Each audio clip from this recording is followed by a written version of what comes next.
მე ზვიათთან ერთად ვიყავი ბათუმში ერთად ვიყავით სასამართლო პროცესზეც, მე ერთად ვიყავით საპროტესტო აქციაზეც მზიას მხარდასაჭერად და მე ერთად ვიყავით საზოგადოებრივ მაუწყებელთან, აჭარის საზოგადოებრივ მაუწყებელთან ეთერის მოთხოვნით და შემდეგ ზვიათს კარგად ვიცით, რაც დაემართა მას მოუწყეს პროვოკაციაც ვერ მოუწყეს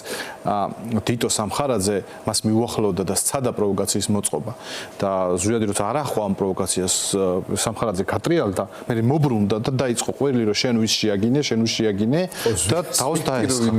ხო ანუ იმის ჩვენება უნდა რომ პროვოკაცია ვერ მოაწყო მაგრამ იმის ჩვენება უნდა რომ თითქოს შეაგინა ზვიადმა და ამიტომ დაესხა თავს ანუ ეს ამბავი მზია შემთხვევაც ხომ ეს არის ჩვენ ახლა ტყუილად შევალთ ამ საქმის მზია საქმის სამართლებრივ ასპექტებში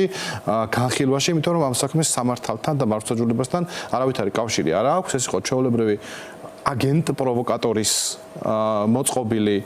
პროვოკაცია, ეს აგენტი პროვოკატორი მე მგონი რუსების მოგონილია და მე ეგენი იყენებენ ძირითადად საკუთავის საქმიანობაში მოყოლებული თუ სწორად მახსოვს მეფის რუსეთიდან და ამ შემთხვევაში უბრალოდ სამწუხაროდ ამ აგენტ პროვოკატორების როლში გვევლინებიან უკვე მაღალჩინოსნებიც, როდესაც ჯერ ჟურნალისტი დააკავეს იმის გამო რომ სტიკერი გააკრა, იმის გამო ის ეწერა სტიკერზე, რაც დღეს მოხდა მთელი საქართველოს მასშტაბით.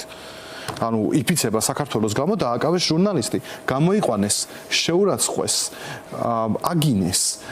პროვოკაცია მოუწყვეს და საფასუხოდ მიღებული დამსახურებული ალიყურის გამო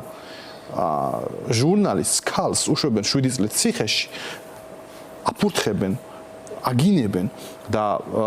თან მე ვიდეოს ხომ გავვრცელდა ეს დგებუაძეს ირაკლი დგებუაძე როგორ ყვირის დაკავების პროცესში სისხლით დაგიჭერ ანუ მას ჰქონდა დაგეგმილი პროვოკაცია ეს პროვოკაცია შეასრულა შემდეგ იცოდა რა რისთვის უნდა ეს ანუ ვინ ეკითხება პოლიციელს პროკურატურა სისხლით წაიყვანს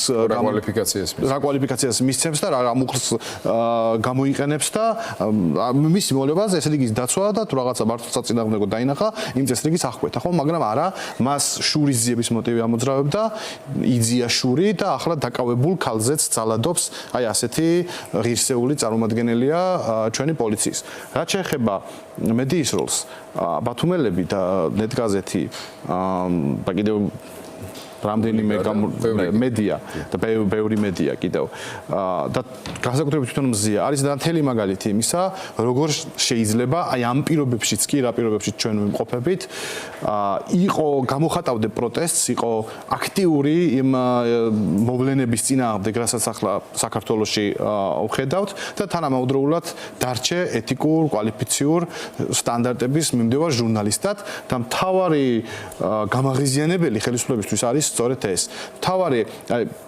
არც პაპუაშვილს, არც კობახიძეს, არც დანარჩენებს არ აღიზიანებთ რაღაც არაკვალიფიციური ან რაღაცა სტანდარტების მიღმა გასული ჟურნალისტიკა. მათ აი სახე წაერთვა პაპუაშვილს მაშინ, როდესაც ეთერ თურაძემ ძალიან მშვიდად, ძალიან წყნარად, არგუმენტირებულად რამდენიმე წუთში ჩამოუყალიბა მთელი მისი ხელისუფლების არსი. და მას შემდეგ არიან გამწარებულები, მას შემდეგ არიან გაცოფებულები ეძებენ საბაბს, ცდილობენ პროვოკაციის მოწყობას და აგერ ეს განახორციელეს კიდეც.